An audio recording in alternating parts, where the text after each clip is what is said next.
السلام علیکم ورحمۃ اللہ وبرکاتہ نحمدہ ونصلی علی رسولہ الکریم اما بعد فاعوذ باللہ من الشیطان الرجیم بسم اللہ الرحمن الرحیم رب اشرح لی صدری ویسر لی امری واحلل عقدۃ من لسانی یفقہوا قولی ربنا زدنا علما ربنا زدنا علما ربنا زدنا علما۔ بفضلہ تعالی تیسرے پارے کا آغاز کرتے ہیں۔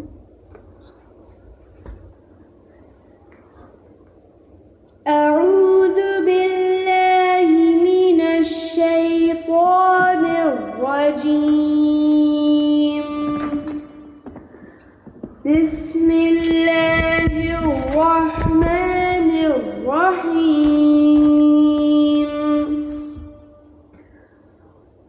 تلك الرسل فضلنا بعضهم على بعض، منهم من كلم الله ورفع بعضهم درجات، وآتينا عيسى ابن مريم البينات وأيدناه بروح القدس، ولو شاء الله ما اقتتل الذين من بعد ما جاءتهم البينات ولكن اختلفوا، فمنهم من آمن ومنهم من كفر، ولو شاء الله ما اقتتلوا ولكن الله يفعل ما يريد۔ اللہ تعالیٰ اس پارے کے آغاز میں آیت نمبر 253 تلک الرسول فضلنا بعضهم علی بعض، ان رسولوں میں سے ہم نے بعض کو بعض پر فضیلت دی۔ ہم بحیثیت مومن انبیاء علیہ السلام پر ایمان لانے میں کوئی فرق نہیں کرتے، یہی ہمارے ایمان کا تقاضا اور نبی پاک صلی اللہ علیہ وآلہ وسلم کی تعلیمات ہیں، اور قرآن ہمیں اسی بات کا حکم دیتا ہے۔ لیکن اللہ تعالیٰ نے خود جو نبی اور رسول ہمارے لیے بھیجے ان کو بعض پر فضیلت دی۔ اللہ تعالیٰ نے اس آیت میں اس فضیلت کے بارے میں ذکر کیا اور پھر نبی پاک صلی اللہ علیہ وآلہ وسلم کو خاتم النبیین بنا کر فضیلت بخشی۔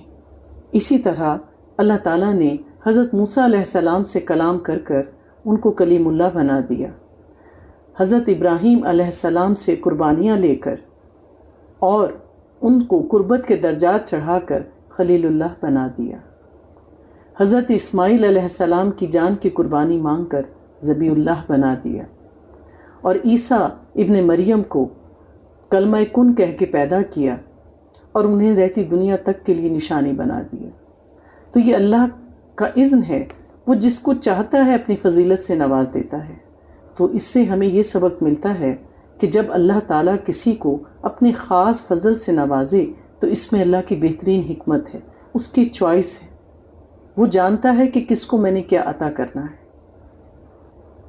تو جب اللہ تعالیٰ نے انبیاء علیہ السلام میں بھی بعض کو بعض پر فوقیت دی ہے، اسی طرح اللہ تعالیٰ نے جو مخلوقات پیدا کی، اللہ کی جو بھی تخلیقات ہیں، اللہ تعالیٰ نے بعض کو بعض پر فوقیت دی ہے۔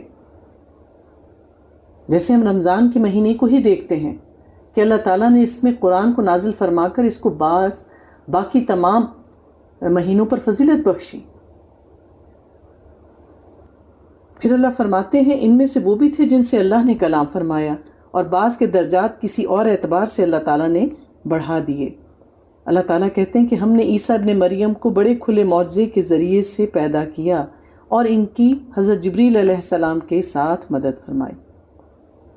تو اللہ تعالیٰ کہتے ہیں کہ اللہ چاہتا تو یہ لوگ آپس میں نہ جھگڑتے، اللہ چاہتا تو ان سب کو ایک ہی طرح کا بنا دیتا، ہر لحاظ سے سب کی ہدایت کے لیے ایک ہی کتاب آ جاتی۔ اللہ اتنے سارے نبی اور رسول نہ پیدا کرتا، ان میں اختلاف ہی نہ ہوتا، لیکن وَلَكِنَّ اللَّهَ يَفْعَلُ مَا يُرِيدُ، لیکن اللہ تو وہ کرتا ہے جو وہ چاہتا ہے، اور جو وہ چاہتا ہے وہ حکمت کے بغیر نہیں ہوتا۔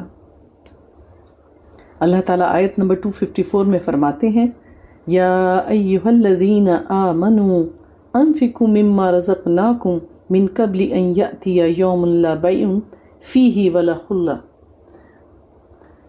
یہ بہت اہم آیت ہے۔ اللہ تعالیٰ اہل ایمان سے فرماتے ہیں خرچ کرو اس میں سے جو کچھ ہم نے دیا ہے، اس سے پہلے کہ وہ دن آ جائے جس میں نہ کوئی خرید و فروخت ہوگی اور نہ کوئی دوستی کام آئے گی اور نہ کوئی سفارش کسی کے لیے فائدہ دے گی۔ والکافرون هم الظالمون، اور وہ جو انکار کرنے والے ہیں وہی ظالم۔ انفاق فی سبیل اللہ، ہمارے دین میں اس کی بہت زیادہ اہمیت ہے۔ قرآن کی ابتدا بھی انہی آیات سے ہوتی ہے۔ شروع میں ہی اللہ تعالیٰ نے مومنین کی نشانیوں میں سے بتا دیا کہ وہ اللہ کی راہ میں خرچ کرنے والے ہوتے ہیں۔ دراصل سب کچھ اللہ ہی کی دین ہے۔ اللہ ہمیں آزماتا ہے اور شیطان ہمیں محتاجی سے، فقیری سے ڈراتا ہے، لیکن جو لوگ اپنے نفس پر قابو پاتے ہیں، اللہ کی رضا میں راضی رہتے ہیں اور انہیں یہ یقین ہوتا ہے کہ اللہ کی راہ میں جو خرچ کیا ہے اللہ تعالیٰ اس کا بڑا قدردان ہے اور ہمیں بدلے میں یہ بہت کچھ اللہ کے ہاں جا کر ملنے والا ہے، تو پھر وہ اللہ کی راہ میں خرچ کرنے سے دریغ نہیں کرتے، کیونکہ انسان کی اس دنیا سے جانے کا وقت مقرر ہے۔ کب جانا ہے کوئی نہیں جانتا۔ جو مال آپ جمع کر رہے ہیں وہ تو پیچھے رہ جائے گا۔ اب یہ ورثہ پر ہے کہ اسے صحیح جگہ خرچ کرتے ہیں یا غلط جگہ پر۔ تو جو انسان اپنے ہاتھ سے خرچ کر جائے وہ اس کو نفع دے گا۔ اب اس کے بعد وہ عظیم آیت آ رہی ہے جس کے بارے میں حضرت ابو ہریرہ سے روایت ہے کہ نبی پاک صلی اللہ علیہ وآلہ وسلم نے فرمایا لِكُلِّ شَيْءٍ سَنَامٌ، ہر ایک چیز کی ایک چوٹی ہوتی ہے، وَإِنَّ سَنَامَ الْقُرْآنِ سورۃ البقرہ، اور یقیناً قرآن حکیم کی چوٹی سورۃ البقرہ ہے، وَفِيهَا آيَاتٌ هِيَ سَيِّدَةُ أَيِّ الْقُرْآنِ، اور اس میں ایک آیت ہے جو آیات قرآنی کی سردار ہے، ہی آیت الکرسی، اور یہ آیت الکرسی ہے۔ یہ بڑی عظیم آیت ہے اور اس میں توحید کا عظیم ترین خزانہ پوشیدہ ہے۔ نبی پاک صلی اللہ علیہ وآلہ وسلم نے اس کو 1/3 قرآن قرار دیا ہے۔ بسم اللہ الرحمن الرحیم۔ اللہ لا الہ الا ہو، اللہ وہ معبود برحق ہے جس کے سوا کوئی الہ نہیں۔ اللہ کی صفات بیان کی جا رہی ہیں۔ الحی القیوم، وہ زندہ ہے، سب اور قائم رہنے والا ہے، باقی ہے۔ سب چیز فانی ہے، اللہ قائم رہنے والا ہے۔ جب کوئی نہیں تھا تب بھی اللہ حی تھا۔ اللہ قیوم ہے، اللہ احد ہے، اللہ صمد ہے۔ سب کچھ فانی ہے اور اللہ باقی ہے۔ لا تأخذہ سنۃ ولا نوم، نہ اس پر اونگ آتی ہے اور نہ نیند، کیونکہ نیند اور اونگ یہ انسانی کمزوریاں، یہ بشری کمزوریاں ہیں۔ اللہ تعالیٰ ان سب چیزوں سے بے نیاز ہے۔ لہو ما فی السماوات و ما فی الارض، جو کچھ آسمانوں اور زمین میں ہے سب اسی کا ہے، ہر چیز اسی کی ملکیت ہے اور اس کے حکم کے تابع ہے۔ من ذا الذی یشفع عندہ الا باذنہ، کون ہے جو شفاعت کرے گا اس کے پاس کسی کی مگر صرف اس کی اجازت سے۔ کوئی بھی یہ دعویٰ نہیں کر سکتا کہ اس کی سفارش اللہ کے ہاں چلے گی اور وہ سب کچھ کروا دے گا، ہرگز نہیں۔ اللہ تعالیٰ نے ان آیات میں واضح طور پر بیان کر دیا کہ کسی کو بھی اختیار نہیں کہ وہ اپنی مرضی سے قیامت کے دن کسی کی سفارش کر سکے گا۔ پھر بتا بھی دیا الا باذنہ، سوائے اس کے جس کو اللہ اجازت دے۔ پھر اللہ تعالیٰ اس آیت میں فرما رہے ہیں کہ کسی کی شفاعت نہیں قبول کی جائے گی، کوئی سفارش کام نہیں آئے گی۔ اللہ تعالیٰ قادر مطلق ہے، اس بات کا ہمیں احساس دلایا جا رہا ہے کہ جان لو سب کچھ اللہ کے اختیار میں ہے، اللہ کو راضی کرو، اللہ کو چھوڑ کر غیر الہوں کے اوپر چڑھاوے نہ چڑھاؤ، ان سے اپنی نفع اور نقصان کو نہ جوڑو، کسی کو اللہ کے تک پہنچنے کی سیڑھی نہ بناؤ۔ اللہ سب کا ہے، وہ سب کی سنتا ہے، ہر وقت جاگ رہا ہے۔ یعلم ما بین ایدیہم وما خلفہم، وہ جانتا ہے جو کچھ ان کے سامنے ہے اور جو کچھ ان کے پیچھے ہے۔ اللہ تعالیٰ انسان کے ظاہر اور باطن سب سے واقف ہے، دلوں میں اٹھنے والے وسوسوں تک سے واقف ہے۔ اللہ تعالیٰ جانتا ہے کہ انسان کون سا عمل کس نیت کے ساتھ کر رہا ہے۔ وَلَا يُحِيطُونَ بِشَيْءٍ مِّنْ عِلْمِهِ إِلَّا بِمَا شَاءَ، اور وہ احاطہ نہیں کر سکتے اللہ کے علم میں سے کسی چیز کا سوائے اس کے جو اللہ چاہے۔ تو علم وہی جتنا اللہ عطا کر دے۔ اللہ جب چاہتا ہے اپنا علم کے حصے میں سے جس کو چاہتا ہے عطا کر دیتا ہے، جیسے اللہ تعالیٰ نے حضرت آدم علیہ السلام کو علم کی بنیاد پر فرشتوں پر فضیلت دی، اسی طرح انبیاء علیہ السلام کو اللہ تعالیٰ خواہ وہ ماضی کے معلومات تھیں یا علم سے متعلق وحی کے ذریعے جتنا ضروری سمجھتے علم ان کو عطا کرتے۔ اور ہمیں نبی پاک صلی اللہ علیہ وآلہ وسلم کی زندگی کے بہت سے واقعات سے پتہ چلتا ہے کہ آپ کو ان باتوں کا پتہ نہیں ہوتا۔ اسی طرح سے جب ہم دیکھتے ہیں موت سے متعلق، روحوں سے متعلق احادیث پڑھتے ہیں تو ہمیں پتہ چلتا ہے کہ آسمان کے دروازے کھٹکھٹائے جاتے ہیں اور دربان پوچھتے ہیں، ملائکہ پوچھتے ہیں کہ کون ہے، کس لیے بلایا ہے، کون آیا ہے، نہیں پتہ ہوتا۔ تو جو کام، جو علم جس کو جتنا دینا ہوتا ہے اللہ اپنے اذن سے عطا کرتا ہے۔ اللہ فرماتے ہیں وَسِعَ كُرْسِيُّهُ السَّمَاوَاتِ وَالْأَرْضِ، اس کی کرسی تمام آسمانوں اور زمین پر محیط ہے، چھائی ہوئی ہے، ان سے بڑی ہے، وسیع ہے۔ اب کرسی کے بارے میں ہمیں احادیث سے پتہ چلتا ہے کہ وہ جگہ جہاں اللہ تعالیٰ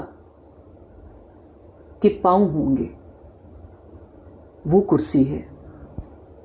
لیکن یہ دونوں باتیں ہمیں اپنے ذہن میں رکھنی چاہیے کہ یا تو کرسی کا واقعی وجود ہے، وہ کوئی ایک مادی چیز ہے، یا ہو سکتا ہے کہ اس کو صرف ایک استعارے کے طور پر استعمال کیا ہوا ہو اور اس کے معنی اختیار کے معنوں میں ہوں کہ اللہ تعالیٰ کا اقتدار آسمانوں اور زمین پر چھایا ہوا ہے۔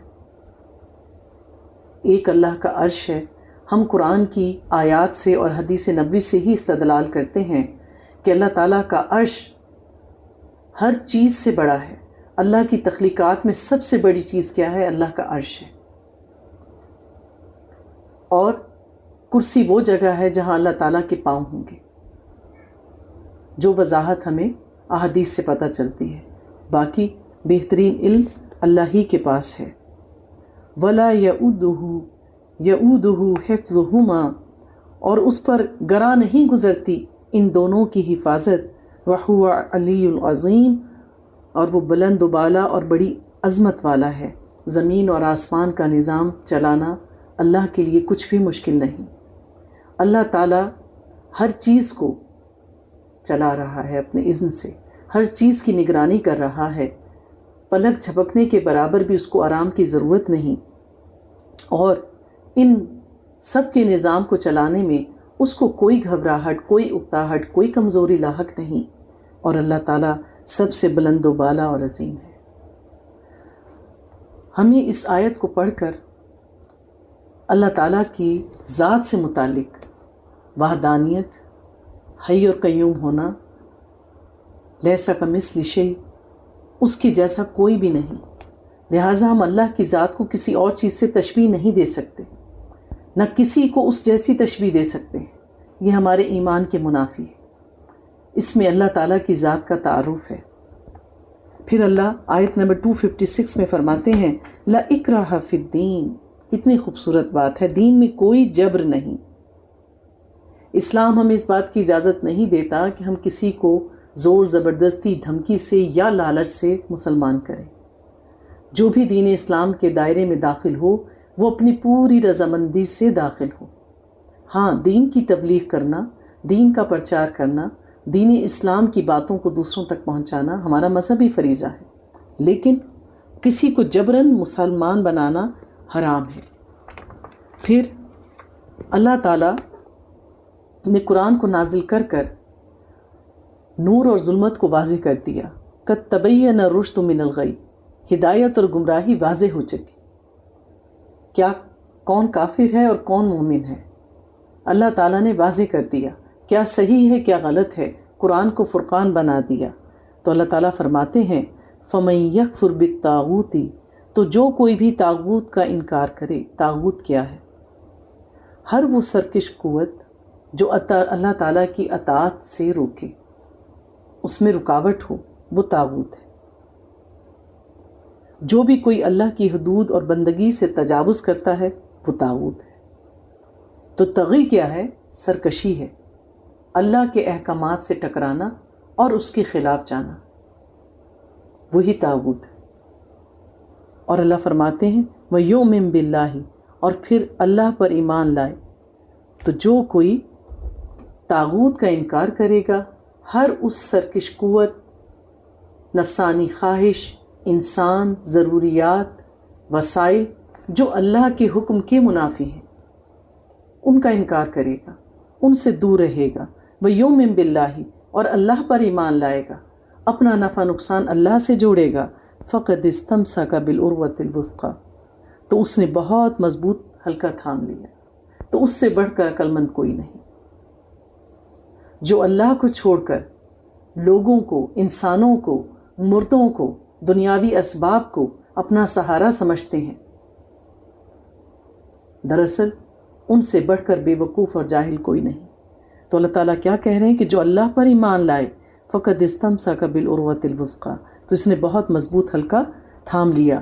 یعنی جس نے اللہ تعالیٰ کو اپنا والی اور وارث بنا لیا، اپنا رخ اللہ کی طرف کر لیا، اللہ کے لیے حنیف اور یکسو ہو گیا کہ بس میں تیری عبادت کر رہا ہوں اور میرے معاملات تیرے ذمے ہیں، تو جان لو کہ سب سے مضبوط باؤنڈ اس نے باندھ لیا. اس نے ایک ایسے کڑے کو تھام لیا. یہاں پہ جو حلقہ بنایا گیا، آپ دیکھیے کبھی آپ نے بسز میں سفر کیا ہوگا تو اس میں لیدر کی ہولز لگے ہوئے ہوتے ہیں جس سے مسافر اپنے آپ کو تھام لیتے ہیں.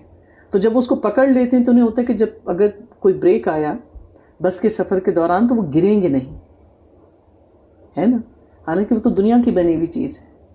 تو اللہ رب العزت سے جس کا تعلق جتنا مضبوط ہوگا، جان لو کہ اس کو دنیا اور آخرت میں پھر کسی اور کی ضرورت نہیں. لا انفصام لہا، تو جو کبھی ٹوٹنے والا نہیں ہے. واللہ السمیع العلیم، اور اللہ سب کچھ سننے والا اور جاننے والا ہے. پھر اللہ مزید ہمارے ایمان کو مضبوط کرنے کے لیے، ہمارے رستے کو ٹھیک کرنے کے لیے، ہمیں توحید پر جمانے کے لیے آیت نمبر 257 میں فرماتے ہیں اللہ ولی الذین آمنوا، اللہ ولی ہے اہل ایمان کا. ولی کون ہوتا ہے؟ دوست. تو جو اللہ پر ایمان لاتے ہیں، اللہ کے احکامات پر عمل کرتے ہیں، اللہ ان کا دوست ہے. پھر دوست سے کیا پڑتا؟ جب ہمیں کوئی ضرورت پڑتی ہے ہم اپنے دوستوں سے ہی امید رکھتے ہیں نا. تو جس کا اللہ دوست بن جائے تو پھر کیا ہے؟ الا ان اولیاء اللہ لا خوف علیہم ولا هم یحزنون. یاد رکھو اللہ کے دوستوں کے لیے نہ تو کسی طرح کا خوف ہے اور نہ وہ غمگین ہوں گے. یخرجوہم من الظلمات الی النور، تو اللہ اپنے دوستوں کو ظلمت کے اندھیروں سے، تاریکیوں سے نور کی طرف لے کے جاتا ہے. تو پھر دوست کے دین پر ہوتا ہے نا. اللہ تو سراپا نور ہے، ہدایت کا سرچشمہ ہے. جو اللہ سے جڑ جائے گا وہ ہدایت پا جائے گا. والذین کفروا اولیاءہم الطاغوت، اور جنہوں نے کفر کیا اور ان کے جو اولیاء ہیں، دوست ہیں، پشت پناہ ہیں، وہ طاغوت ہیں. یخرجونہم من النور الی الظلمات، وہ ان کو روشنی سے نکال کر تاریکیوں کی طرف لے کے جاتے ہیں. یہی لوگ ہیں آگ والے اور وہ اس میں ہمیشہ رہیں گے. اور جو بھی عمل جو بھی تعلیم، جو بھی ساتھی، جو بھی مددگار اللہ کے دین کے منافی عمل کرے گا اور تم اس کے نقش قدم پر چلو گے تو جان لو کہ ان کا رستہ جہنم کی طرف جاتا ہے اور دوست دوست کے دین پر ہوتا ہے۔ یہ ساتھی، یہ لوگ، یہ عادتیں، یہ طریقہ کار تمہیں جہنم میں لے کر جائے گا۔ آیت نمبر 258، الم تری الی الذی حاج ابراہیم فی ربہ ان اتاہ اللہ الملک، کیا تم نے اس شخص کو نہیں دیکھا جس نے حجت بازی کی تھی ابراہیم سے اس کے رب کے بارے میں اس وجہ سے کہ اللہ نے اسے بادشاہی دی ہوئی تھی؟ بہت سے لوگ ہیں دنیا میں جنہوں نے خدائی کا دعویٰ کیا، جیسے ہم فرعون کے بارے میں جانتے ہیں۔ اسی طرح کا ایک شخص نمرود تھا جو کہ عراق کا بادشاہ تھا۔ نمرود اس کا لقب تھا، اور حضرت ابراہیم علیہ السلام چونکہ ان کی پیدائش ار میں ہوئی جو کہ بابل کا ایک شہر ہے عراق کے پاس، تو اس دور میں فرعون کی بادشاہت تھی۔ اس دور کا طریقہ یہ تھا کہ جو بادشاہ کا دین ہوتا تھا وہی ساری قوم کا دین ہوتا تھا۔ بادشاہ جس کو صحیح کہتا تھا وہ صحیح ہوتا تھا، اور جس کو وہ غلط کہتا تھا وہ غلط ہوتا تھا۔ کوئی اس کی حکم کی خلاف ورزی نہیں کرتا تھا۔ سارے وسائل پر اور ہر چیز پر بادشاہ کی ہی حکمرانی ہوتی تھی۔ یوں لوگ بادشاہ کے تابع ہوتے تھے ہر لحاظ سے، عقیدے اور عمل دونوں اعتبار سے۔ تو جب نمرود کو پتہ چلا کہ ایک نوجوان لڑکا ہے جو اس کو بادشاہ تسلیم نہیں کرتا، تو اس نے حضرت ابراہیم علیہ السلام کو بلوا لیا۔ اذ قال ابراہیم ربی الذی یحیی و یمیت قال انا احیی و امیت، جب ابراہیم نے کہا کہ میرا رب تو وہ ہے جو زندہ کرتا ہے اور مارتا ہے، تو اس نے کہا کہ میں بھی زندہ کرتا ہوں اور مارتا ہوں۔ تو اس نے اپنی جھوٹی خدائی کا ایک نمونہ پیش کیا کہ اس نے جیل میں موجود سزائے موت کے 2 قیدی تھے، ان کو بلوایا اور ایک کی گردن اڑا دی اور ایک کو کہا کہ میں نے تمہیں معاف کر دیا، اور کہا کہ دیکھو میں زندگی بھی دیتا ہوں اور موت بھی۔ اس کا یہ عمل دیکھ کر ابراہیم علیہ السلام نے کہا کہ میرا رب تو وہ ہے جو سورج کو مشرق سے نکالتا ہے، اگر تو واقعی خدا ہے تو ذرا سورج کو مغرب سے نکال کے دکھا۔ فَبُہِتَ الَّذِي كَفَرَ، تو مبہوت ہو کر رہ گیا وہ کافر۔ اس کو اس کا کوئی جواب نہ بن پڑا، تو بجائے اس کے کہ وہ سوچتا کہ جو یہ کہہ رہا ہے وہ حق ہے اور دین اسلام کی طرف آ جاتا، لیکن اس نے کیا کیا؟ وَاللَّهُ لَا يَهْدِي الْقَوْمَ الظَّالِمِينَ، اور اللہ ظالموں کو ہدایت نہیں دیتا۔ اور پھر وہ اپنی ازلی تکبر میں مبتلا ہو گیا، بجائے اس کے کہ وہ دین اسلام پر آتا، اس نے ابراہیم علیہ السلام کو آگ میں ڈال دینے کا حکم صادر فرمایا۔ لیکن اللہ جس کو چاہتا ہے بچا لیتا ہے، اور جس کا دوست اللہ ہو اس کا کوئی بال بھی بیکا نہیں کر سکتا سوائے اللہ کے اذن کے۔ اسی طرح ہمیں آیت نمبر 259 میں ایک اور واقعہ ملتا ہے، وَكَالَّذِي مَرَّ عَلَى قَرْيَةٍ وَهِيَ خَاوِيَةٌ عَلَى عُرُوشِهَا، یا پھر جیسے کہ وہ شخص، اس کا واقعہ یاد کریں جس کا گزر ہوا ایک بستی پر اور وہ اوندھی پڑی ہوئی تھی اپنی چھتوں پر۔ اس واقعے میں ذکر کیا گیا ہے حضرت عزیر علیہ السلام کا۔ وہ ایک سفر پر تھے کہ ان کا گزر یروشلم کے شہر پر ہوا۔ اس وقت وہاں پر جنگ ہو چکی تھی، وہ شہر بالکل تباہ و برباد ہو چکا تھا۔ عراق کا بادشاہ بخت نصر دراصل 586 میں قبل مسیح کہہ لیں، اس میں فلسطین پر حملہ کیا تھا، اور یروشلم کا جو شہر تھا وہ بالکل مکمل طریقے سے اس نے تباہ و برباد کر دیا تھا۔ کہا جاتا ہے کہ اس نے 6 لاکھ لوگوں کو وہاں قتل کیا اور 6 لاکھ لوگوں کو قیدی بنا کر لے گیا، اور یہ لوگ جو تھے تقریباً 150 سال تک اس کے قیدی رہے۔ وہاں کوئی بھی زندہ انسان باقی نہیں بچا تھا، یا تو اس نے قتل کر دیا تھا، سارے شہر کو جلا دیا تھا، کوئی 2 اینٹیں بھی سلامت نہیں رہی تھیں، اور باقی تقریباً 6 لاکھ لوگوں کو اپنا قیدی بنا کر لے گیا تھا۔ تو جب اس شہر سے حضرت عزیر علیہ السلام کا گزر ہوا تو آپ نے اس بستی پر افسوس کیا، اور کہ یہ شہر کیسے آباد ہوگا، کیسے ہوگا. قال انا یوحی ھذہ اللہ بعد موتہا، اس نے کہا کہ اللہ اس بستی کو اس کے اس طرح مردہ اور برباد ہو جانے کے بعد کس طرح زندہ کرے گا. ان کو حیرت ہوئی تھی اس بات پر کہ بالکل یہ تو تباہ و برباد ہو گیا، اب یہاں کون آباد ہوگا، کیسے آباد ہوگا، کچھ بھی تو نہیں بچا. ان کے ذہن میں یہ خیال آیا تھا فَأَمَاتَهُ اللَّهُ مِئَةَ عَامٍ ثُمَّ بَعَثَهُ، تو اللہ نے اس پر موت وارد کر دی 100 برس کے لیے، پھر اس کو اٹھایا. تو اللہ تعالیٰ مختلف واقعات کے ذریعے ہمیں حکمت عطا کرتا ہے، اپنے وجود کا احساس دلاتا ہے، اپنی قدرت کا احساس دلاتا ہے کہ اللہ مالک الملک ہے، پھر علیم ہے، خبیر ہے، بصیر ہے، سب کچھ جانتا ہے، سنتا ہے، دیکھتا ہے، ہر جگہ موجود ہے، دلوں میں اٹھنے والے خیالات کو جانتا ہے. آپ وہاں کسی سے بات تو نہیں کر رہے تھے، آپ کے دل میں تو صرف خیال آیا تھا اور اللہ نے آپ کو مار دیا، سلا دیا 100 سال تک، بتانے کے لیے کہ میں ہوں.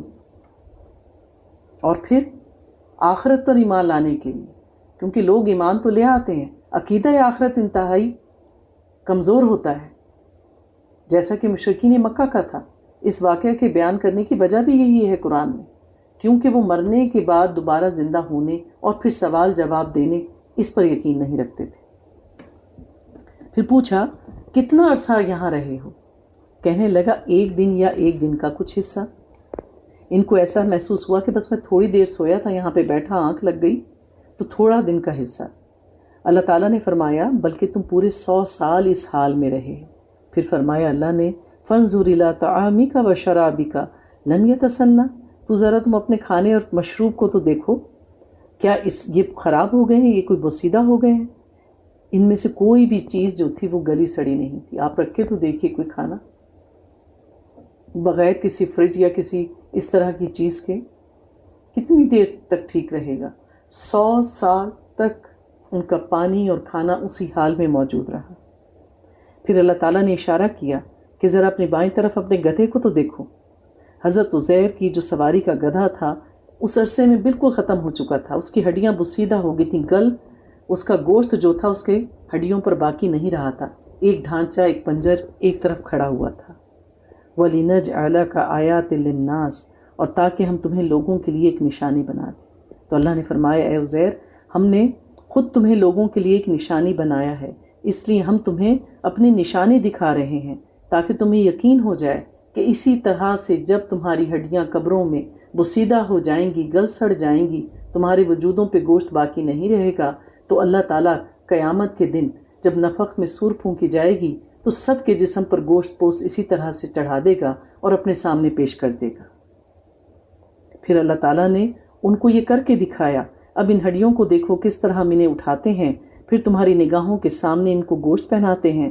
چنانچہ حضرت عزیر کے دیکھتے دیکھتے ان کے گدھے کی ہڈیاں جمع ہو کر اس کا ڈھانچہ کھڑا ہو گیا اور پھر اس پر گوشت بھی اللہ تعالیٰ نے چڑھا دیا. اور جب یہ ساری کی ساری بات ان پر واضح ہو گئی، قال عالم ان اللہ علی کل شیء قدیر، تو وہ بے اختیار پکار اٹھے کہ میں نے پوری طرح جان لیا اور مجھے کامل یقین ہو گیا کہ بے شک اللہ تعالیٰ ہر چیز پر قدرت رکھنے والا ہے. تو یہ جو قرآن کے واقعات ہیں اور جو گزری ہوئی قوموں کے واقعات اللہ تعالیٰ نے نبی پاک صلی اللہ علیہ وآلہ وسلم کے لیے بیان کیے، اس میں اللہ کی حکمت ہے. ضروری نہیں ہے کہ ہر چیز ہماری آنکھوں کے سامنے ہو اور ہم اپنی زندگی میں اس کا مشاہدہ اور تجربہ کریں. قرآن برحق ہے، اس کا ایک ایک لفظ سچا ہے، محفوظ ہے، تو جو کچھ اس میں بیان کیا ہمیں اس پر یقین کامل ہونا چاہیے.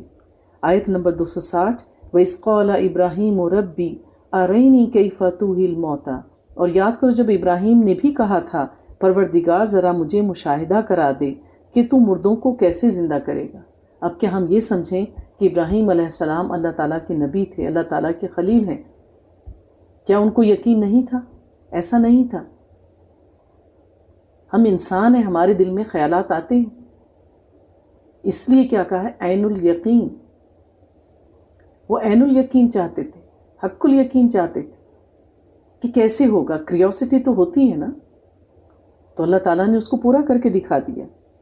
اللہ تعالیٰ نے فرمایا کیا تم اس بات پر ایمان نہیں رکھتے؟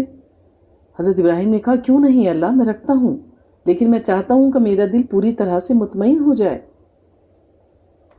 تو لہٰذا ایمان بالغیب نہیں، وہ چاہتے تھے ایمان بالشہادہ ہو جائے، میں عین الیقین کر لوں، میں آنکھوں سے دیکھوں۔ ہم کئی لوگوں کو جانتے ہیں، پہچانتے ہیں، بات کرتے ہیں، پھر کیا ہوتا ہے کہ ذرا ہم ان سے دیکھیں، ملیں۔ تو انسان ایسا ہی ہے۔ پھر کیا ہوا، اللہ تعالیٰ نے انہیں حکم دیا، فرمایا اچھا تو 4 پرندے لے لے اور انہیں اپنے پاس ہلا لو، یعنی ان کو مانوس کر لو، یعنی اتنا مانوس کرو کہ وہ تمہاری آواز کو پہچانیں، جب تم انہیں آواز دو تو تمہارے پاس آ جایا کریں۔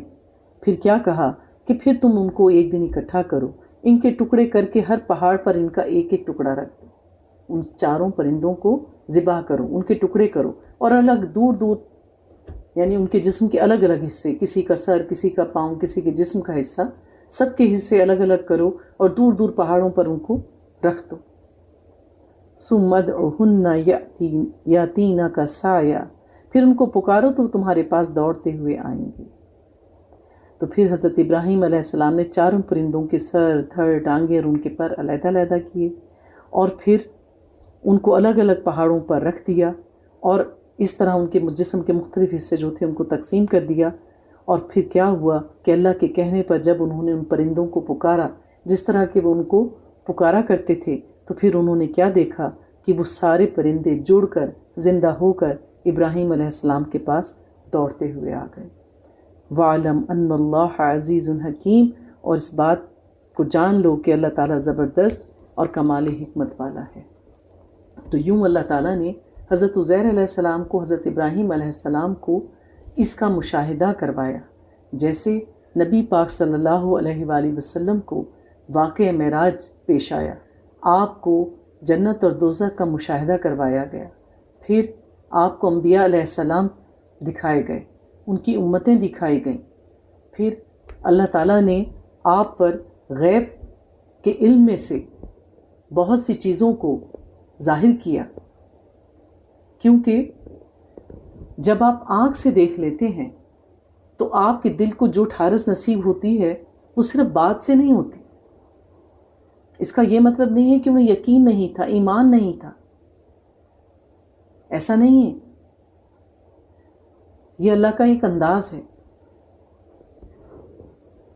پھر اللہ تعالیٰ فرماتے ہیں آیت نمبر 261 میں، مَثَلُ الَّذِينَ يُنْفِقُونَ أَمْوَالَهُمْ فِي سَبِيلِ اللَّهِ كَمَثَالِ حَبَّةٍ أَنبَتَتْ 7 سنابل فی کل سنبلۃ 100 حبہ، مثال ان کی جو اپنے مال اللہ کی راہ میں، اللہ کے دین کے لیے خرچ کرتے ہیں، ایسے ہے جیسے کہ ایک دانہ، اس سے 7 بالیاں پیدا ہوں اور پھر ہر بالی میں 100 دانے ہوں۔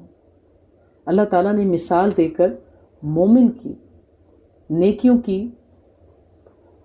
بڑھنے کے بارے میں سمجھایا ہے کہ جیسے ایک دانہ زمین میں بویا اور اس سے 700 دانے وجود میں آ گئے، تو جو لوگ اللہ کی راہ میں خرچ کرتے ہیں تو اللہ تعالیٰ اسی طرح سے ان کے اجر و ثواب کو بڑھا دے گا، اور اللہ کو ان سب کے دینے میں کوئی رکاوٹ نہیں۔ اللہ چاہے تو اپنے اذن سے اس کو لاکھوں درجے بڑھا دے۔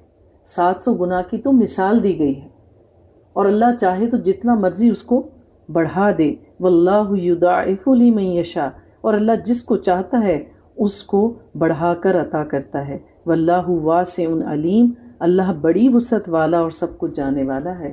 ایک نقطہ اور سمجھ لیجئے، اللہ تعالیٰ کی جو صفت بیان کی جاتی ہے، آپ دیکھیے کہ آیت کے اختتام میں اللہ تعالیٰ کا وہی صفاتی نام ذکر ہوتا ہے۔ یہاں پہ اللہ تعالیٰ کے نوازنے کی وسعت کے بارے میں بتایا گیا، اللہ جتنا چاہے نواز دے، اور پھر کیا کہا گیا؟ واللہ واسع علیم، اللہ بڑی وسعت والا ہے، اللہ کے خزانے میں کسی چیز کی کمی نہیں، وہ جتنا چاہے عطا کر سکتا ہے۔ پھر اللہ تعالیٰ نے تاکید فرمائی، الذین ينفقون اموالهم فی سبیل اللہ، جو لوگ اپنے مال خرچ کرتے ہیں اللہ کی راہ میں، پھر جو کچھ وہ خرچ کرتے ہیں اس کے بعد نہ تو احسان جتاتے ہیں اور نہ تکلیف پہنچاتے ہیں، تو ان کا اجر ان کے رب کے پاس محفوظ ہے۔ اس میں ہمیں کہہ لیجئے کہ ہماری تربیت کی جا رہی ہے کہ اول تو انسان خرچ نہیں کرتا، شیطان اس کو محتاجی سے ڈرا دیتا ہے، لیکن اگر کوئی نیکی کر لے اور وہ اللہ کی راہ میں خرچ کرے تو پھر کیا ہے، شیطان کہتا ہے یہاں تو یہ رک نہیں سکا، اب کسی اور طریقے سے اس کی نیکی کو خراب کیا جائے، ضائع کیا جائے۔ پھر وہ کیا کرتا ہے، اس کے دل میں وسوسے ڈالتا ہے، اکساہٹ ڈالتا ہے، اور کیا کرتا ہے کہ سامنے والا اگر اس سے کچھ غلط معاملہ کرتا ہے جس کی اس نے مدد کی تھی تو پھر وہ اس پر احسان جتا کر اپنی نیکی کو ضائع کر دیتا ہے۔ تو اس رویے سے باز رہنا چاہیے کہ وہ نیکی جو انسان بہت مشکل سے کر پاتا ہے یا اس کا موقع اس کو مشکل سے ملتا ہے تو پھر وہ اپنی نیکی اپنے ہاتھ سے ضائع کر دیتا ہے۔ آیت نمبر 263، قولا معروفا ومغفرۃ خیر من صدقۃ یتبعوها اذی، بھلی بات کہنا اور درگزر کرنا بہتر ہے اس خیرات سے جس کے بعد اذیت پہنچائی جائے۔ اگر آپ کسی کی مدد نہیں کر سکتے یا کسی کی مدد کرنا صرف اس لیے ہے کہ آپ اس کو جتا جتا کر اس کی زندگی اجیرن کریں تو اس سے وہ لوگ سبقت لے جائیں گے جن کے پاس مال نہیں دوسروں کو دینے کے لیے، لیکن وہ لوگوں کے ساتھ اچھے اخلاق سے پیش آتے ہیں، ان کو ہمیشہ بھلائی کی طرف راغب کرتے ہیں، اور اگر کوئی ان کے ساتھ برائی کا معاملہ کر لے تو پھر اس سے درگزر سے کام لیتے ہیں، تو اجر کے اعتبار سے پھر ایسے لوگ آپ سے سبقت لے جائیں گے، کیونکہ جن لوگوں نے خرچ کیا اور جتایا تو انہوں نے اپنی نیکی اپنے ہاتھ سے برباد کر دی۔ اور اللہ تعالیٰ جو لوگ اللہ کی راہ میں خرچ کرتے ہیں ان کو بڑے اجر سے نوازنے والا ہے۔ ایک مشہور حدیث قدسی ہے جس کو بہت بار آپ نے سنا ہوگا، حضرت ابو ہریرہ رضی اللہ تعالیٰ عنہ سے روایت ہے کہ نبی پاک صلی اللہ علیہ وآلہ وسلم نے فرمایا، قیامت کے دن اللہ تعالیٰ فرمائیں گے، اے آدم کے بیٹے، میں بیمار ہوا تو نے میری تیمارداری نہیں کی۔ انسان حیران ہو جائے گا، کہے گا، اے پروردگار، میں تیری تیمارداری کیسے کرتا جبکہ تو رب العالمین ہے، تو کب بیمار ہوتا ہے؟ تو اللہ تعالیٰ کہیں گے، کیا تو نہیں جانتا کہ میرا فلاں بندہ بیمار ہوا تھا اور تو نے اس کی تیمارداری نہیں کی؟ کیا تو نہیں جانتا اگر تو اس کی تیمارداری کرتا تو مجھے اس کے پاس موجود پاتا؟ اے آدم کے بیٹے، میں نے تجھ سے کھانا مانگا تھا، تو نے مجھے کھانا نہیں کھلایا۔ وہ شخص کہے گا، اے میرے رب، میں تجھے کھانا کیسے کھلاتا؟ تو رب العالمین ہے، تجھے تو ایسی حاجت ہی نہیں۔ اللہ تعالیٰ فرمائے گا، کیا تو نہیں جانتا کہ تجھ سے میرے فلاں بندے نے کھانا مانگا تھا اور تو نے اس کو کھانا نہیں دیا؟ کیا تو نہیں جانتا کہ اگر تو اس کو کھانا کھلاتا تو اس کھانے کو میرے پاس موجود پاتا؟ اے آدم کے بیٹے، میں نے تجھ سے پانی مانگا تھا، تو نے مجھے پانی نہیں پلایا۔ وہ کہے گا، پروردگار، میں تجھ کو کیسے پانی پلاتا؟ تو رب العالمین ہے، تجھے اس کی حاجت نہیں۔ اللہ تعالیٰ فرمائے گا، تجھ سے میرے فلاں بندے نے پانی مانگا تھا، تو نے اس کو پانی نہیں پلایا۔ کیا ایسا نہیں ہے کہ اگر تو اس کو پانی پلا دیتا تو اپنے اس عمل کو میرے پاس موجود پاتا؟ تو جب بھی اللہ کی راہ میں خرچ کرو یا اللہ کا کوئی بندہ ضرورت مند آپ کے آگے دستے سوال دراز کرے یا اپنی کسی ضرورت کا اظہار کرے تو جو کچھ آپ کی استطاعت میں ہو اس کو اللہ کی رضا کی خاطر دے دو، اور اللہ کی راہ میں دینے کے بعد اسے بھول جانا چاہیے۔ وہ تو جمع ہو گیا، اسے جتائیں نہیں، اور اس بات کا یقین رکھیں کہ وہ محفوظ ہے، وہ اللہ کے لیے کیا ہے اور اللہ بڑا قدردان ہے۔ آیت نمبر 264، یا ایہا الذین آمنوا لتبطلوا صدقاتکم بالمن والاذی، اے اہل ایمان، اپنے صدقات کو باطل نہ کر لو احسان جتلا کر اور کوئی اذیت بخش بات کہہ کر، اس شخص کی طرح جو اپنا مال خرچ کرتا ہے لوگوں کو دکھانے کے لیے اور وہ ایمان نہیں رکھتا اللہ اور یوم آخرت پر۔ تو جو لوگ آخرت پر ایمان نہیں رکھتے ان کی یہ روش ہوتی ہے کہ وہ لوگوں پر احسان کرتے ہیں ان کی زندگی کو اجیرن بنانے کے لیے یا ان کو اپنے تابع رکھنے کے لیے، اور یہ رویہ کس کا ہوتا ہے؟ منافقین کا ہوتا ہے۔ نبی پاک صلی اللہ علیہ وآلہ وسلم نے فرمایا، جس نے دکھاوے کے لیے نماز پڑھی اس نے شرک کیا، جس نے دکھاوے کے لیے روزہ رکھا اس نے شرک کیا، اور جس نے دکھاوے کے لیے لوگوں کو صدقہ و خیرات دیا اس نے بھی شرک کیا۔ تو جس نے ایسا عمل کیا کہ وہ لوگوں کو دکھانا چاہتا تھا، اللہ تعالیٰ کہتے ہیں اس کی مثال اس چٹان کی سی ہے جس پر کچھ مٹی جم گئی ہو، پھر اس پر زوردار بارش پڑے تو وہ اس کو بالکل صاف پتھر کی طرح چھوڑ دے، کچھ بھی باقی نہ بچے، اور ان کی کمائی میں سے کچھ بھی ان کے ہاتھ قیامت کے دن نہیں آئے گا اور اللہ تعالیٰ ایسے کافروں کو کبھی بھی فلاح نہیں دیتا، کبھی بھی ہدایت نہیں دیتا۔ اور اس کے برعکس وہ لوگ وَمَثَلُ الَّذِينَ آیت نمبر 265 وَمَثَلُ الَّذِينَ يُنْفِقُونَ أَمْوَالَهُمُ ابْتِغَاءَ مَرْضَاتِ اللَّهِ، اور مثال ان لوگوں کی جو اللہ کی رضا کی خاطر اپنا مال خرچ کرتے ہیں، بالکل اپوزٹ ہیں، وہ اپنے دلوں کو جمائے رکھنے کے لیے اور اپنے دل کے قرار کے لیے۔ تو ان کی مثال کیسی ہے؟ کمثال جنت بربوۃ، اس باغ کی مانند جو بلندی پر واقع ہو۔ اور اب اگر اس باغ کے اوپر زوردار بارش برسے تو دگنا پھل لائے گی، اور اگر زوردار بارش نہ بھی برسے اور ہلکی سی پھوار ہی پڑ جائے تو اس کے لیے کافی ہوگی۔ واللہ بما تعملون بصیر، اور جو کچھ تم کر رہے ہو اللہ تعالیٰ اس کو دیکھ رہا ہے۔ تو بات یہ ہے کہ جو لوگ اللہ کی رضا کی خاطر خواہ تھوڑا ہی مال خرچ کریں، زیادہ نہ بھی خرچ کر سکیں، تو ان کے لیے آخرت میں وہ بھی بہت فائدہ دے جائے گا، کیونکہ اللہ تعالیٰ ہمارے اخلاص کو دیکھتا ہے۔ اللہ تعالیٰ کو کوانٹٹی نہیں چاہیے، مقدار نہیں چاہیے، اللہ کوالٹی دیکھتا ہے کہ ہماری نیت کس قدر خالص ہے، یا کس شخص نے کتنا آؤٹ آف دا وے جا کے اللہ تعالیٰ کی محبت میں کیا کچھ کیا۔ آیت نمبر 270 میں اللہ فرماتے ہیں وَمَا أَنفَقْتُم مِّن نَفَقَةٍ، اور نظر تم، اور جو کچھ بھی تم خرچ کرتے ہو، صدقہ و خیرات دیتے ہو، یا جو بھی تم اللہ کے نام پر منت مانتے ہو، تو یقیناً اللہ تعالیٰ ان سب کو جانتا ہے۔ وَمَا لِلظَّالِمِينَ مِنْ أَنصَارٍ، اور یاد رکھو کہ ظالموں کا کوئی مددگار نہیں۔ تو ایک ہے کہ صدقہ و خیرات کی شکل میں خرچ کرنا، یا وہ جو ہم اللہ کے لیے نظر مانتے ہیں کہ اللہ تعالیٰ تو ہماری یہ مشکل دور کر دے تو میں تیری راہ میں یہ سب کچھ خرچ کروں گا۔ اسی طرح سے جب بھی ہمیں اگر کوئی نظر ماننی ہو، اللہ کے نام سے نظر ماننا ہمارے لیے جائز ہے۔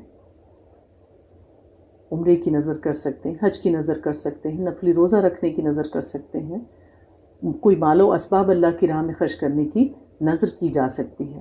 نظر ایک قسم ہے، ایک وعدہ ہے، ایک حلف ہے، اس کا پورا کرنا ضروری ہے۔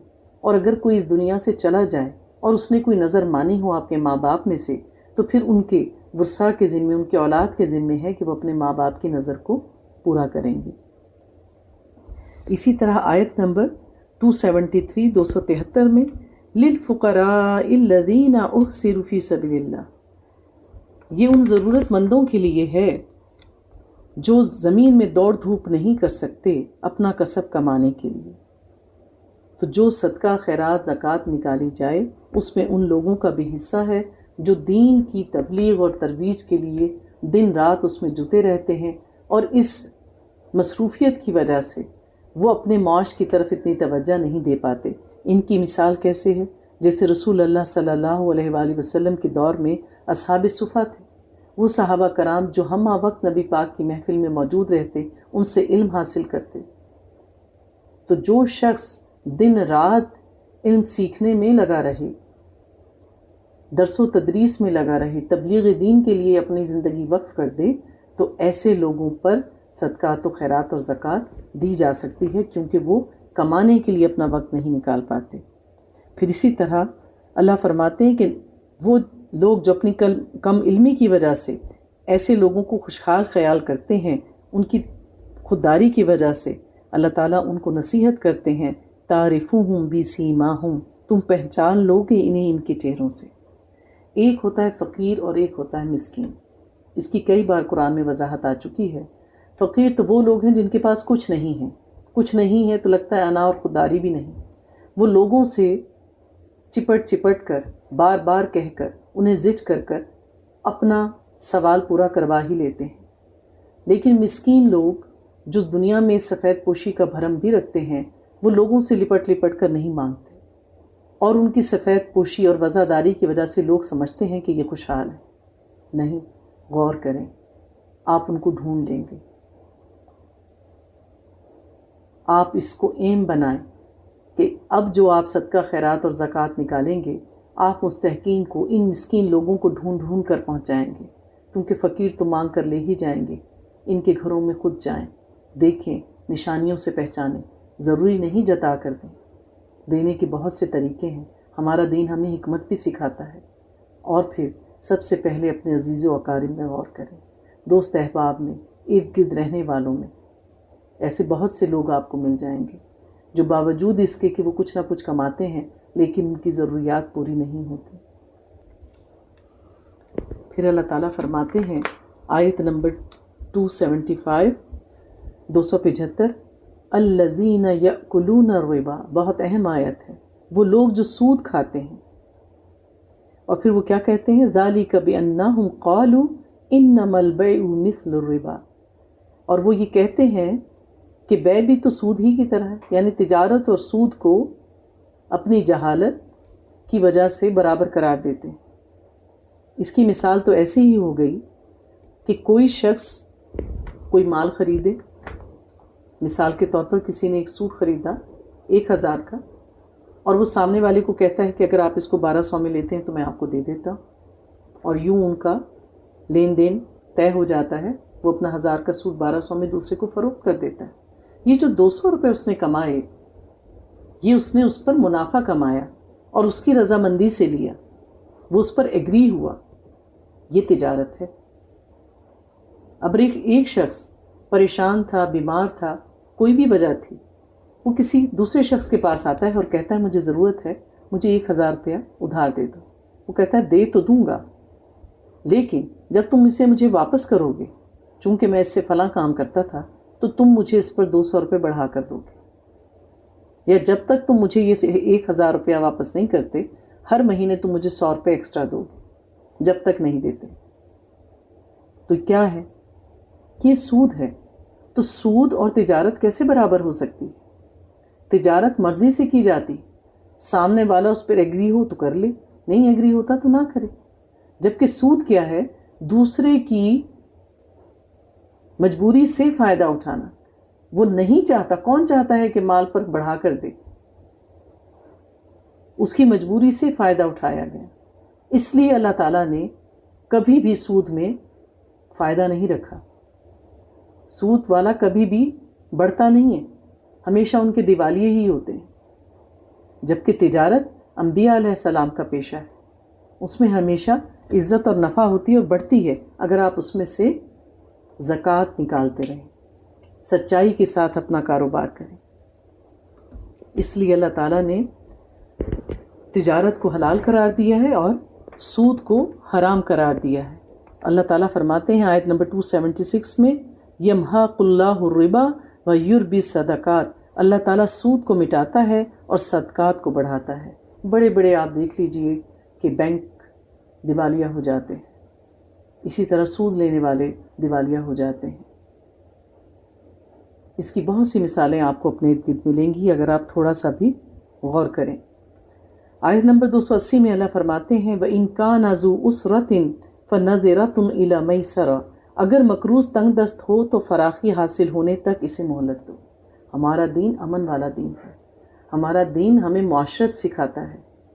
اگر کوئی آپ سے بطور ادھار، بطور قرض کچھ لے اور اس نے وعدہ کیا کہ میں 3 ماہ کے بعد آپ کی یہ چیز یا یہ مال واپس لوٹا دوں گا، لیکن جن اسباب پر اس کو توکل تھا، احساس تھا کہ مجھے یہ چیز 3 ماہ کے بعد مل جائے گی اور میں یہ قرض واپس لوٹا دوں گا، ایسا نہ ہو سکا، وہ شخص کسی مزید بیماری میں مبتلا ہو گیا، اس کو کاروبار میں مزید نقصان ہو گیا، یا جس سے اس نے وہ رقم لے کے آپ کو دینی تھی اس نے نہیں دی، کچھ بھی ہو سکتا ہے، اور پھر وہ آپ کے پاس آئے کہ میں ابھی جو میں نے آپ سے وقت کہا تھا میں اس پر نہیں لوٹا سکا، تو اللہ تعالیٰ کہتے ہیں کہ اگر آپ کو بہت محتاجی نہیں ہے، آپ کے پاس وہ ایکسٹرا رقم ہی تھی، تو اس کو مہلت دے دو۔